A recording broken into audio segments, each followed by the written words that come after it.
আমি তোর পার্টনার, সামনে ওরা বসে আছে, একটু বুঝে কথা বল। এত বোঝার কি আছে? আর পার্টনারশিপের কি কোনো এগ্রিমেন্ট আছে?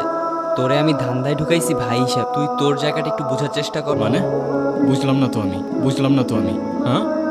ভাই আপনারা থামেন না। না দাঁড়া, কি কি সমস্যা? চুপচাপ বস। মানে বুঝলাম না আমি, হঠাৎ করে তোর কথার টোনটাই চেঞ্জ। হ্যাঁ, কি চাইতেছিস তুই? কিছু চাইলে বল, ডিরেক্ট বল, এত বাহানা করার কি আছে? এত কথা বাড়ানোর তো দরকার নেই। তোর কি আছে? হ্যাঁ, কি দিবি তুই? না, কথা বাড়ানোর দরকার আছে তো ভাই, দরকার আছে না? দরকার তো আছে। এতদিন ধরে আমরা একসাথে কাজ করতেছি, আজকে হঠাৎ করে তোর কথার টোনটাই চেঞ্জ। হ্যাঁ, আমার বোঝার ব্যাপার আছে তো ভাই। কি সমস্যা? কি শহরে বেড়েছে সুইট ক্যান্ডির প্রভাব। দেখতে সাধারণ ক্যান্ডির মতো হলেও এটি মূলত এমন একটি ড্রাগ যা আপনার মস্তিষ্কে জায়গা করে নেয় এবং আপনি একবার সেবন করলে বারবার করতে পারবেন। এই ক্যান্ডির মূল টার্গেটই হচ্ছে কলেজ ও ইউনিভার্সিটির স্টুডেন্টস। এখন কিছু সিন্ডিকেট মিলে আমাদের দেশেই এর প্রোডাকশন করছে। একটি গোপন অভিযানের পর মোস্ট ওয়ান্টেড লিস্টে নির্জন নামে। তুই দিছস না ইনফরমেশন? হ্যাঁ, মানে আমি কেন দিতে যাব? মাথা ঠিক আছে তোর?